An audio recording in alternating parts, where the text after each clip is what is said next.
Hello, ladies and gentlemen. I'm the Innkeeper, and today we're going to be doing some more building in Stonehearth, continuing to improve my skills when it comes to building Asian architecture for Tree Blossom. Should be fantastic. Today we are going to be constructing ourselves a watermill. Not exactly the most creative thing ever, but I do like my watermills. I like everything, to be honest. I like bridges, towers, watermills, castles, everything, as long as it has some sort of medieval theme. Then that would be fantastic. I say medieval, like sort of ancient, medieval, classic, that kind of stuff. Classic. I like my vanilla history, that kind of thing. Is that even a thing you could say? I don't really know. We are making a little sort of island that I wish to sort of have between the watermill and the giant lake itself, just to sort of have a little bit of water that runs through it. I feel like that makes sense, and I think it would look a little bit cool. We are going to have a little sort of connector on the other side of the smaller island as well, which should hopefully look nice. Say smaller island on the island, since the other one's a landmass. There's no other island. So I'm not sure what I'm saying there, to be honest with you. Trying to describe things. We're now waiting for the Hearthlings to mine through. There's a daily update right there, which should be fantastic. We're currently recording. I say recording. This took about 1 hour, 30 minutes to create. So it is going at 8 times normal speed. Now, I'm not too sure how uncomfortable that's going to get. I have been looking at the videos, and it's okay for me.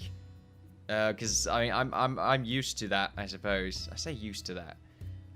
It's different for everyone, really. I made sure the landmass that we created wasn't just flat. There was a few sort of bits and bobs that was just dirt. There's a nice little stairway, actually, that goes down. I do mine down a little bit further into the ground, though, where the water is, just so I can actually get the watermill in. I make it... it's too big, again. Okay, it's too big. One thing, the watermill's too big. It took about half the time to create. Like, total build time, most of it was the watermill itself. And it ended up being a fucking oval. So, I was annoyed in every single way. Tell you what, though, I did do a fairly good design. We now start creating the watermill here. Here? Huh?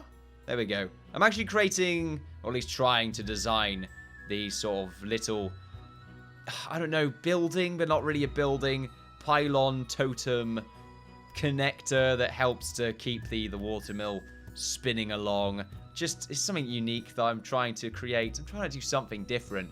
This building is a little bit random as well. There's sort of shapes connecting to it from all places, which I wanted to do. I wanted to try and make a building that was more unique. I mean, a watermill is essentially just a house connected up to the watermill itself. There's not really anything different there from what I've created in the past. So I wanted to add a few more unique features to challenge myself, because at the end of the day, these videos are made, and the buildings in the videos are created to improve my skills, which I think is very important, and I want to keep that as the sole purpose for the videos, because it's a good drive. Keeps you going, keeps you improving, and when we actually get to doing it on the Let's Play, you know, probably won't be, well, at least hopefully won't be paused for like 5 hours or anything like that. This video was created a few days after the other videos as well. I'm not gonna lie, I wanted to do a little bit more building. So this one, I'm not sure when it's gonna be out. Like I said, I'm trying to go for like 1 a week, just to not overexert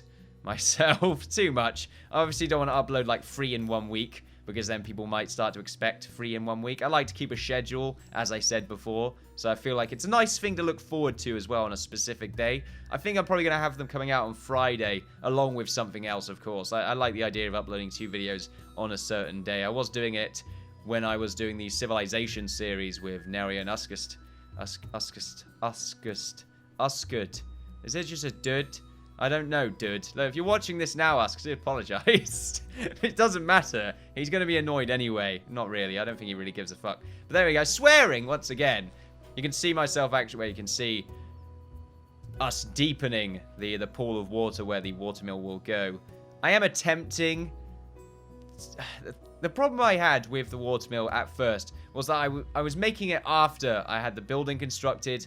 Well, not constructed, but the wall done, and the weird totem thing on the other side constructed, which wasn't great, because it meant that working on it was kind of cramped, you know, very confined, that kind of thing. And also, I was working from the top to the bottom, which is also a bad idea, because it's a pain in the ass to mimic things in Stonehearth. Mostly because you can't look from directly up, so it's a little bit of a pain, and also the way build orders work, and you can't build You can't place things going directly up. You have to do it block by block, which is a little bit of a pain. I'm now actually making the watermill on the island instead, which will also help you all out to see what the design was, or, well, is. And you will notice that it's a little bit off-center in the middle. I did notice that once I finished it, but to be honest with you, I quite like the design. But it is unfortunately sort of oval-shaped, which is not really a proper circle, which is a shame. Because in practice, when you're looking at it from a reality perspective, it doesn't actually work. Because it's not going to... Well, it might work, but it won't be great. Although I think the watermill does end up hitting a bit of the building every now and again. It's a little bit cramped in there. But it's nice. It is a little bit too far down into the water as well, which it's not usually the case for a watermill, but I decided to keep it because I also like that as well. I'm a bit weird with the watermills. There's lots of things you can really do with it. I think you can get watermills that can go deeper down into the water. I'm not actually too sure, but I've never seen it myself. But, it might happen. Here we go. I'm actually struggling a little bit to make this watermill. And once again, I do apologize for the 8 times speed. If it's a little bit too nauseating, then hopefully you should be able to see the final product at the end of the video. I imagine most people probably skip to it anyway. Oh, okay. That's interesting. I might be a little bit off when it comes to my talking. I watch through the videos on the player, as it were, which is a little bit awkward. I say on the player, on the editing software that I use. But every now and again, it just randomly pauses. I'm not sure why. It just does. So I might be a little bit out of sync now, which is a little bit of a shame. I shouldn't really be too out of sync anyway, because it takes me a little while before I actually start talking about something anyway. So I might end up out of sync. I don't really know. That's something to worry about, however. But this did take a long time to construct and was a little bit of a pain in a few moments. But I feel like the end result was... It's not too bad. I would say I could have done a little bit better. But it's still nice, and I think it's still a pass-worthy construction. We're still waiting until we get there, however. I'm not that out of sync. Don't worry. We're still working on the actual watermill itself. I would cut this out, but to be honest, it's not really the essence of a time-lapse. It's probably just a good... Well, it's not probably. It is a... It's the whole point. The time-lapse exists to show everything off, I feel. And, make it go by fairly quickly. So I'm just going to show my construction with building it underwater as well, just because it was a pain. And I want to feel like I did it for a good reason. So I'm showing it off anyway. It's a very long video, though. It's about 17 minutes. Doesn't show me exactly on this timeline, which is very silly. I need to get a new editing software. Do I need a new one? I don't think so. I need the upgraded version of it, I think. Because I have seen it. It's a lot better than the one I'm currently using. More tools, more details, more specific, a little bit faster as well. More specific? I mean, more statistics. Which is always nice to see when you're putting a video together. You want to know everything exactly. Just in case something is a little bit off. The 8 times speed, though, is sort of working out a little bit here. I try and stay as still as I possibly can when building certain parts, or sort of stay in the same frame. But as you can see just then, every now and again, I do lots of turnings and twists and stuff like that. Just to see... excuse me. Just to see what it looks like from a distance. I am now trying to make the watermill look a little bit more unique. Yeah, for some reason that happened. I backed up a lot and it deleted the whole thing. It's fine though, I went back to it as an autosave. So I saved myself a lot of extra trouble there, which is pretty great. I try a lot of different designs in order to make the watermill look unique. I eventually add what is best described as horns, as you can see right here. It's moving around very quickly now though, so... It's because I gotta move around when making this a lot, but I do have a sort of quick look at it. I think they're alright though. They do make the watermill look rather unique, or at least more, I suppose, Chinese, as it were. I think the design I'm going for is definitely more sort of Chinese today, rather than sort of Japanese or anything like that. Sort of the red and blue design, which I wanted to keep going for. This isn't going to be the main entrance, just a nice back entrance. I'm not really going to put too much outside detail in. I should start doing that, though. I completely forgot to do it, and sort of didn't really want to bother after that. Very lazy, apparently, which isn't great. Mostly I didn't want to deal with the AI, and if it bugged out halfway through, which it usually does. It's just, I'd rather leave it than go through the hassle. Maybe eventually when the Stonehearth AI improves a little bit, maybe if the game doesn't crash as much, I think that would probably be something that I start doing. I probably just need fences. I keep saying probably. I just need fences, really. Fences, some benches around here. Once again, the building's actually too big, I feel. I always do this, make the buildings a little bit too large. You can see the sort of size difference when you compare it to the Hearthlings right there. It's massive. It's ridiculous. I need to work on that. I need to make smaller buildings, but it's really difficult to make a roof look good, especially one as detailed as this, with a small building. And, I mean, I don't think I do a very good job with the roofing on this video, just because of how, is it asymmetrical? Yeah, so I think asymmetrical the building is. There's a few blocks attached to it, and it goes up in many layers, but it's always got that little attachment connected to the watermill. That's going to be separate. It's going to be one floor, but there's 2 other floors, I believe, connected to this building. It just paused again. I don't know why it does it. Maybe it's because... No, I can't think of any reason. I ticked an option off to stop it from doing it, but it does it anyway. So, a little bit annoying. Take a drink of water right there. But more constructions to be done. I haven't actually uploaded the second video just yet. No, I mean second video, the first video just yet. I'm still waiting to release that. So I didn't actually see any comments, which might mean I release this video a bit earlier on, just so I can actually respond to the comments a little quicker, which makes sense to me. I'm not sure what people are going to say when it comes to this sort of constant chatter. Maybe I don't talk all the time, just at specific moments. I'm not really too sure. It's a bit odd, really.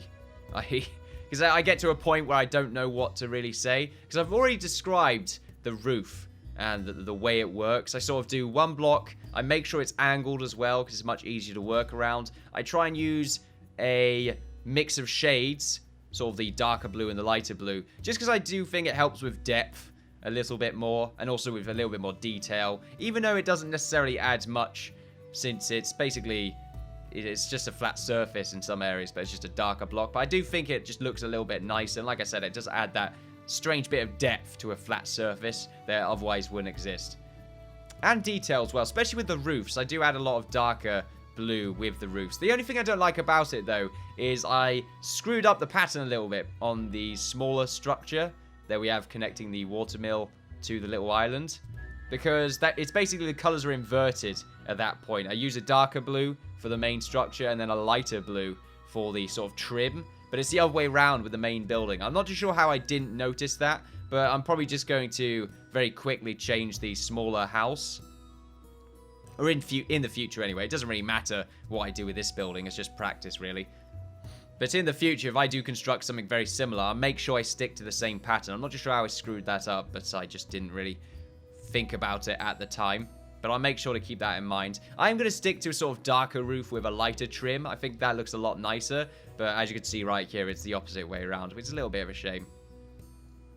But yeah, but as I was saying, just sort of doing the angled blocks. They go down by, I think, 1 block and then up by 1. And that does give you a nice curve. I think they're a little bit too big on the first layer. They poke out a bit too far and maybe shouldn't be there, to be honest with you. But for the time being, I think it's okay. I'm not worrying about it too much. I am adding a few darker blocks where the red blocks are going to go. I'm using the red blocks more as decoration rather than sort of part of the main structure. Similar to what we did with the pagoda on the first episode. And yeah. And yeah, this, I might add, this is like one full recording. This is, well, one raw. What else? The post-process? What am I trying to say right now? I don't know. What I'm trying to say is that this is a completely unedited talk about the structure. There we go. I felt like that was difficult to say, and still is, for some reason, difficult for me to say. It's quite late right now, so maybe I'm a little bit tired. I don't really feel too tired, but maybe my brain's like, oh, you're tired now, bugger. That kind of thing. Now I've added the sort of final roof. And now I'm adding sort of the top part of the structure. I do add a little bit extra to it at the end of the sort of video that I do think complements it a little bit more, makes it look a little bit more structural, which is quite nice, and adds more detail to the top part of the roof, which I think was definitely required at the time. It looks a little bit too Nordic, whereas adding the sort of final darker block on the top, adding that extra bit of shape, I think does make it look a little bit more Chinese-esque. Which is fantastic and definitely what I was going for. Now I'm adding sort of the, whatever they're called, the sort of curves on the corners of the final roof right there. And I do end up making the pylons again with the red brick, or the red block, similar to what I did with the pagoda. I'm not sure if I'm going to be continuing onwards with that design. I do quite like it though. It does add more detail to the structure itself, makes it look a little bit more structurally, I don't know, viable. It makes it look a lot more, it makes more sense to me, anyway, is what I'm trying to say. I'm now adding more red brick to the second layer. And I will be doing the same thing with the sort of light top bit that you can see with these structures. It's just sort of one brick to everyone else. But you don't actually see me construct that because I did it in the background before actually doing the sort of overview pans of the screen that I usually do at the end of the video. So you will see that, but you won't see the quick construction of it. It'll be very quick anyway, so you'll barely notice it at 8 times speed. I am making the windows now. I don't really like the windows, to be honest with you. I think we could have done a better design, but I don't know, I was being quick about it when it came to the windows. I'm not too sure what I could do even at this point, but there's definitely, I've got a few ideas. Maybe I could use a darker block instead. Maybe I could use the fences, which I think would probably look a lot nicer, to be honest with you. If we use, like, the sort of normal Stonehearth fences, then that might work out fairly well. So this is the top part of the roof that I talked about earlier. And I think this is definitely a design I'm going to stick to in the future, because I do quite like it. Let me know in the comments, though, how you feel about it. I'm just spinning around a lot now. I'm about to go to the overview. I'm just sort of moving around. It's a bit weird. I'm not sure why this part's super fast, but there we go. Fantastic. Once again, probably slightly out of sync. I do apologize about that. But as you can see, there's the structure. Watermill. I think we could have done a lot better with the watermill. I don't like it now. Now that I'm looking at it, there's like a giant gap there. I feel like could have been avoided if we tried to sort of stick to its normal design. It wasn't properly symmetrical on all sides and ended up being an oval shape, which isn't great. But I still think it's an acceptable watermill. You don't really see it too much anyway, but when you're looking at it from far away, I do think it looks quite nice. Same thing with the roof. I think I do like this structure. It does look very nice, especially from a distance. Up close, there's a little bit of faults that I don't like it too much. That I don't like. But I do think altogether it's a solid built structure, and I do admire the work that went into it. But by that I mean the my work. There we go. I'm not sure what I'm trying to say at this point. I feel like I'm just sort of mumbling on, just saying key words, because that's great. I should really have my word list around, but I didn't actually pop that up. That's very helpful, I might add. It really does help me to come up with words. Helps me in times of great crisis where I just forget about the words that would be extremely useful. However, ladies and gentlemen, hopefully you've enjoyed this little overview of building a watermill. Time-lapse is what I was trying to say, not overview. I always say overview, but no. Hopefully you've enjoyed this time-lapse of me, the Innkeeper, building a watermill using sort of Chinese-based architecture. It's pretty fantastic, and I do feel like I've learned a lot from constructing this building that hopefully will improve my skills later on. If you have any ideas, please feel free to let me know in the comments below. I'm not going to be making any videos of time lapses until I upload at least the first 2 episodes, and then I'm going to start constructing, because then I should be able to get a good idea of what people are building. I do apologize for making this video slightly too early. I was very excited. I wanted to build a little bit more, and I felt like there's nothing really wrong with it inherently. You're going to get more content, really. Just feel like it's what you're looking for if you're watching anyway. Should be fantastic. I'm not sure if I'm going to be building anything else in any other games at the moment. I just sort of want to stick with Stonehearth for the time being. Maybe Timber and Stone, but that's a little bit more of a hassle. because to get them to fully construct the building would take a long time. So maybe I wouldn't do that. Or what I could do is maybe do some houses here and there and just put a time lapse in for that and talk over it. Once again, is the talking okay? Would you prefer it just to be quiet? If you do prefer it to be quiet, maybe it's just better for you to mute the video and put some music on in the background. I'm not really too sure. I've been talking for way too long now, though. Hopefully, you've enjoyed watching this. If you have, then please feel free to like, share, and subscribe. Follow me on Twitter for updates on my channel and Twitch for live streams. I've been the Innkeeper. You've all been fantastic, and I'll see you next time. Bye-bye. Bye-bye. My bye-bye right there was very strange. Bye-bye.